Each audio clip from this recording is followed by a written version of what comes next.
I'm delighted to welcome Shane Lehane. We've had various telephone conversations and various talks about the quaintness of Irish names and things. But as a patient, he's got a really lovely patient story to share with us, full of strength and hope. Welcome. Thanks very much.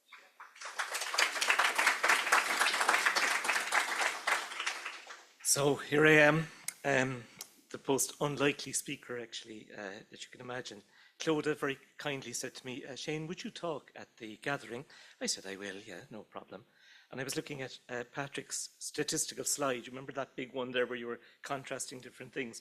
Well, I'm the direct contrast to John. John's story has been very moving for me and so on as the patient speaker. I'm at the other end of the spectrum, okay? I consider myself to be hereby, I'm a bit of an imposter, if you like, okay?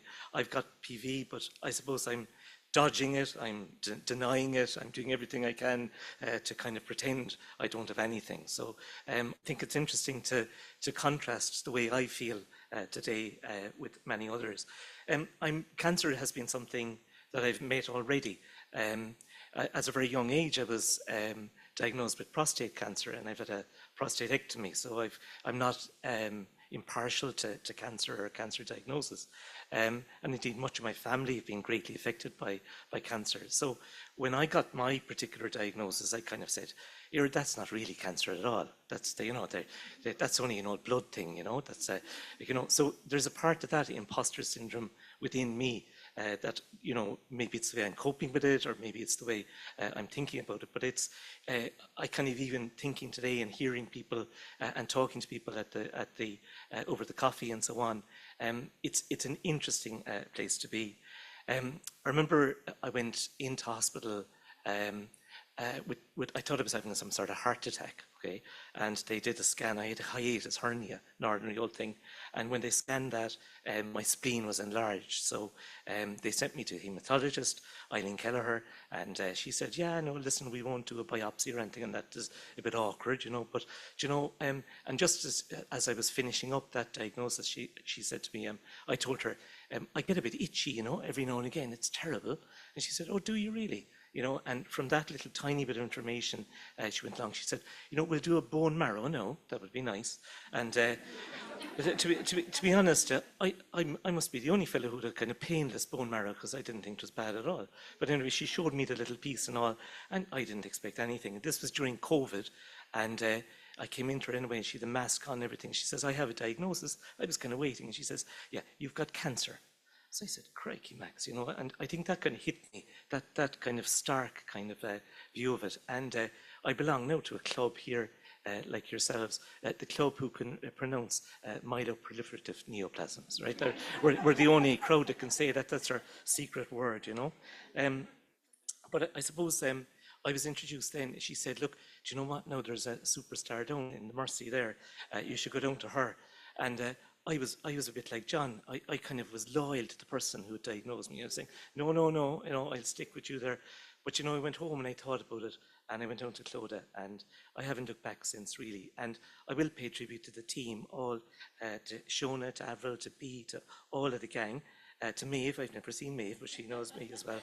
But I have to say there's a very familial and very positive and a very encouraging care that you get in the Mercy. And I think it's important for that I sometimes, when I go down to get a venous section, you go into St. Bernadette's and you're sitting down, and again, I'm the imposter inside getting the blood taken off, but you're looking at other people going through chemo, going through stuff like that, and it kind of grounds you all of the time. And I count myself very lucky that where I am with my particular journey at the moment. The symptoms, what symptoms did I have? So I had that awful itching. I can remember it. And I was talking to John there and talking about the heavy feet and so on. It was the itching for me.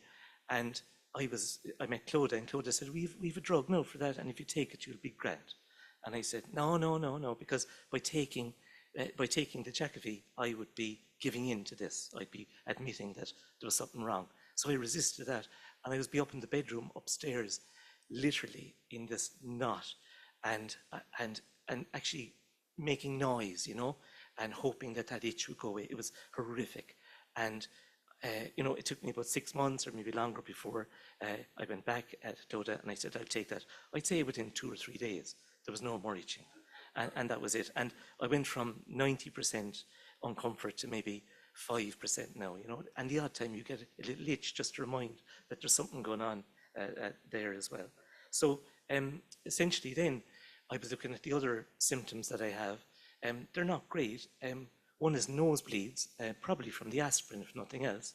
I think what's interesting about that is that every now and again I'm at work. I was at work the other day and I was at a big meeting and everything, and a small bit of stress or whatever. Next minute, the big load of blood flying down the front of my face, and everyone was shocked. I said, no, it's only my nose. But it's good at work, like, to let them know there's something wrong. That when the boss is asking you to do something. So. But I'm just looking. I don't have very many of the. I've noticed my eyesight has got worse. So I'm heading for one of those roundy birthdays this year. I'll be 60 this year, and one of the things I'm thinking about is what I'm experiencing now related to my age and the change that's going on there. Like, I can't see anything. I couldn't see any of the slides. I can't even see my watch. Okay, so yeah. So, yeah. That's definitely there. I can't remember anything, okay? And I have those kind of panics, like even someone like that I really know well, and I'm in that conversation and I can't remember their name or whatever it might be. So, but as well, bleeding as well is another little one. With the aspirin, if you scald yourself or something like that, and next minute you're flowing blood down your arm, so people find all that a bit unusual. But the brain fog, and I'm naturally ADHD, like I'm just wired all the time. So, the lightheadedness and not paying any attention, any of those things. I suppose what is it? I do want to pay tribute as well to, do you know what I've written down here? Just tell you now, Nona. And you know why I wrote down Nona? Because I'm thinking nano, like Nano Nagel, right? That's in my head. So another great sort of figure in Cork. But Nona and MPN Voice have been huge, okay? So my first diagnosis, when I got it, when Eileen Keller told me, you've got this MPN, what did I do? I went straight online, as most people do, and even the leaflets I got from MPN Voice to go on to find that you weren't alone, to see what the different stages were, that was huge. That was a massive help. And as well, to give them to my partner Maura, and she read them. Actually, I didn't bother reading them, and she told me then what was inside. So you had all of that sort of idea. So MPN Voice is really important. I've, to be honest, it was very important at the time of the diagnosis. Now that I am kind of wherever I am now, and my symptoms are sort of okay about things and so on, I'm not going there so much. But I think that if this has a next stage and so on, I'll be back to MPN Voice. And I never, like, looking down, like looking at all the people here, even today has been hugely important for me to have a shared experience. What are my fears? I suppose, I'm on the how long more do I have to live? What's going to happen? And all of that. And I suppose you can't dwell on that all the time. And I'd like to think that I've used this diagnosis as a huge motivation. It's not always easy, but I'm at a good place where I am. But I value all the time. I value all the moments. I value the birds and the friends and the conversation. I'm using my diagnosis as something that is making my life better, not worse. I could get hit by the bus, as the proverbial bus in the morning. That can happen too. So it's important, I think, to do that. The last thing I've noted down here to mention is, I've been very slow to tell anyone, even, that's been a real big deal. I don't want to use this as an excuse for anything, okay?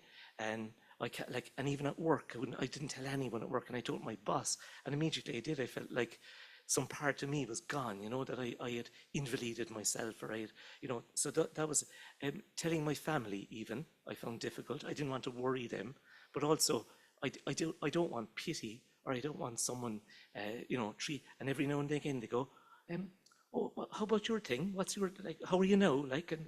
Sure, how are you meant to explain? You can't. And then even just friends as well, you don't need to kind of use this. And so I found I'm still not in a good place telling people about what's going on. And that's probably something I'll have to work on. I'm laughing at, I had to say, Shona, the only thing I'm taking away today for someone with ADHD is you can drink 8 pints of Guinness, okay? That's the most important thing anyway. I used to be saying to Avril, could I take my blood away there to put on the roses? I thought that, rather than incinerating it, all of those sort of things. But listen, I'm just really glad I came along today. I'm very humbled by listening to various people here, and I wish everyone the best of luck. Thanks, everyone.